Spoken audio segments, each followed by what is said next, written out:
अच्छा, ये शराब पीने वाले जो हैं, क्या कोई दवाई है जो शराब पीने वाले दवाई ऐसी आयुर्वेद में खाएं और शराब छूट जाए? भाई किस किस के घर में प्रॉब्लम है शराब की?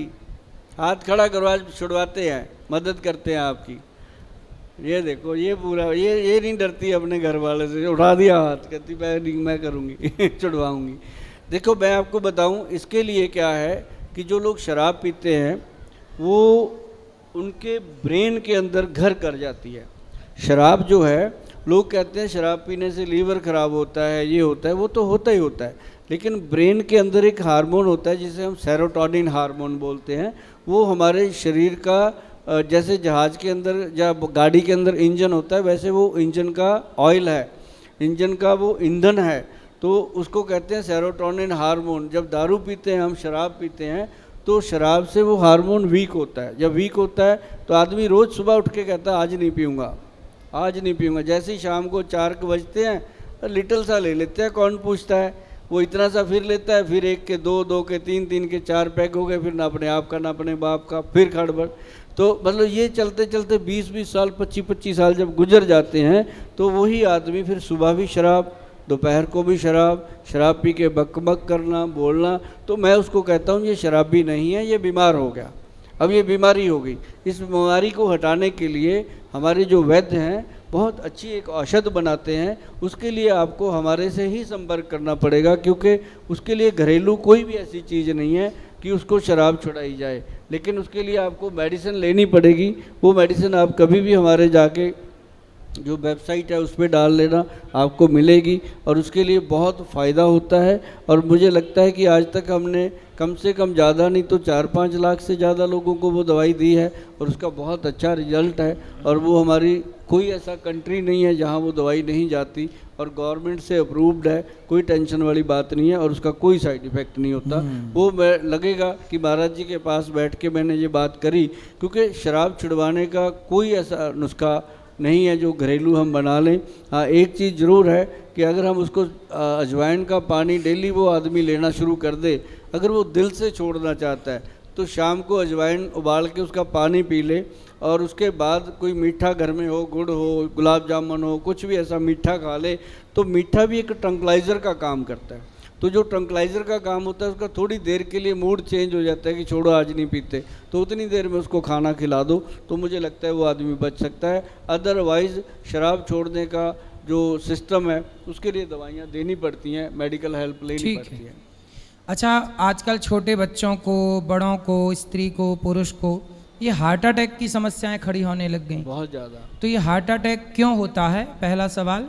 और यदि है ये बीमारी तो क्या इसे आयुर्वेद किस तरह से ठीक कर सकता है?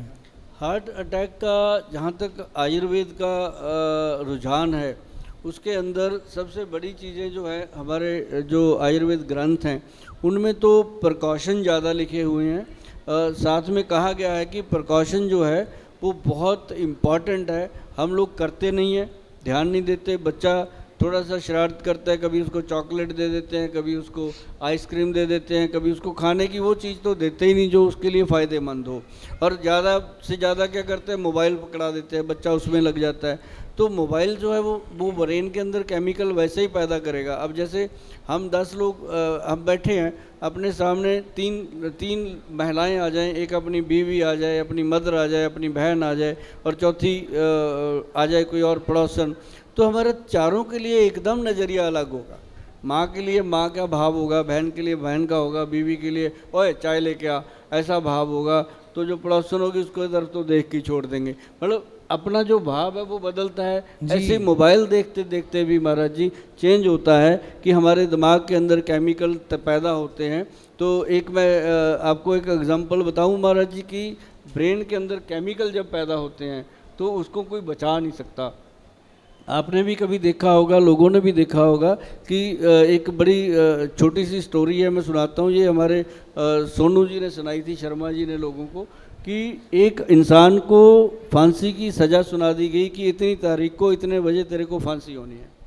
तो 2 दिन पहले उसको डिसीजन बता दिया गया कि फांसी तेरी कैंसिल हो गई भाई, तेरे को कोबरा का जहर से मारा जाएगा, कि सांप लड़ाया जाएगा तेरे को।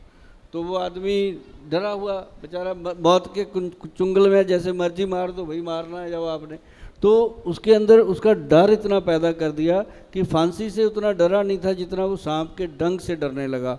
तो उसको इतना डर, ये सच्ची कहानी है अपने देश की, सच्ची कहानी है। तो उसको मतलब जब टाइम आया उसको बताया गया अभी 1 घंटा रह गया, कुर्सी पे ऐसे बिठा दिया उसको बांध के, 1 घंटा रह गया, फिर घंटे के बाद बोला आधा घंटा रह गया, अब 10 सेकंड रह गए, 1 सेकंड रह गया, आधा सेकंड रह गया, अभी हो गया, ये आ गया कोबरा, उसको पिन चुबो दिया गया, सिंपल पिन। तो पिन चुबो दिया गया तो उसकी डेथ हो गई पिन चुभोने से। और जब उसका पोस्टमार्टम हुआ तो ब्रेन में से कोबरा का जहर पाया गया। तो ये अपनी सोच जो है ये बहुत बड़ा काम करती है। आपका थॉट हमेशा, हम हमेशा कहते नहीं कि खुश रहो, हर हाल में खुश रहो, हर फन मौला बन के रहो, तब जा कर के अब ये चीज़ें ठीक होने वाली हैं। और अपने आप को पूरा ध्यान रखो। महाराज जी के पास आप आते हो, मैं तो समझता हूँ आप धन्य हो, हम तो कभी कभी आते हैं। इसलिए कहते हैं जैसी दृष्टि वैसी सृष्टि। आप जैसा सोचते हैं वैसे आप हो जाते हैं। अच्छा सोचेंगे आप अच्छे हो जाएंगे, आप बुरा सोचेंगे आप बुरे हो जाएंगे। इसलिए अच्छा सोचिए। अच्छा, हम आपसे ये और जानना चाहते हैं कि शाकाहार और मांसाहार, बहुत सारे लोग मांसाहारी होते हैं, बहुत सारे लोग शाकाहारी हैं जो दाल चावल सब्जी रोटी से अपना पेट भरते हैं। तो आप बताइए कि स्वस्थ और लंबी आयु, लंबा जीवन, लंबी आयु और स्वस्थ, मांसाहारी लंबा जीता है स्वस्थ रहता है या शाकाहारी लंबा जीता है और स्वस्थ रहता है? देखो, यहाँ स्वस्थ की बात है, वो तो जो लोग बिल्कुल मांस मदिरा नहीं लेते वो स्वस्थ रहते हैं, वो मरते दम तक स्वस्थ रहते हैं। और इसकी बहुत सारी एग्जाम्पलें हैं। कई लोग मुझे आके कहेंगे गुल साहब मैं तो कुछ खाता पीता नहीं, मैंने कभी उल्टा सीधा नहीं खाया, मेरे को क्यों हो गया, मेरा लीवर क्यों खराब हो गया? हाँ, बहुत सारे को लीवर हो जाता है। हाँ, बहुत सारे लोग कहते हैं कि मैं तो, बहुत सारी महिलाएं आती हैं कहती गुल साहब हमारे तो घर में शराब का नाम तक नहीं आता, हमें लीवर क्यों खराब हो गया? तो वो चीज़ें अलग हैं। लेकिन जो लोग मांस खाते हैं, मैं उनको एक चीज़ कहता हूँ, खाना ना खाना जीवन उनका, शरीर उनका, मर्जी उनकी, मालिक वो। लेकिन मैं एक बात बता दूंगा कि जो लाश होती है वो जानवर की लाश भी लाश है, इंसान की लाश भी लाश है।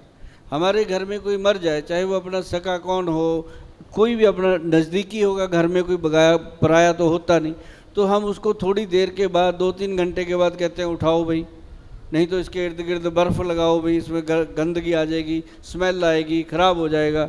तो कहाँ हम उसको पका के जानवर को खा जाते हैं, वो अपने शरीर में जा कर के क्या करेगा, क्या होगा, खाने वाले को पता है, उसको सब कुछ पता है, लेकिन वो फिर भी खाता है, उसकी जीभ का स्वाद बन जाता है। जिसको जीभ का स्वाद लग जाता है वो नहीं छोड़ पाते, लेकिन जो छोड़ना चाहते हैं वो एकदम छोड़ देते हैं। इसको छोड़ने से शरीर में कोई क्षति नहीं होती।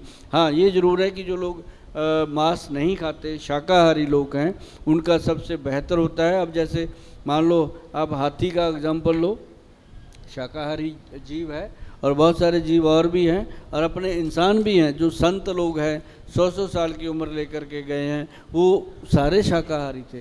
तो बिना मांस के भी जीवन को जिया जा सकता है, बिना शराब के, बिना नशे के जीवन को जिया जा सकता है। और बहुत बढ़िया तरीके से अगर नशा लेना है तो अपने परिवार का लीजिए, अपनी माता को, बहन को, अपने बच्चों को आई लव यू बोलिए, उनसे आई लव यू कहलवाइए, घर में एक माहौल बनाइए प्यार का।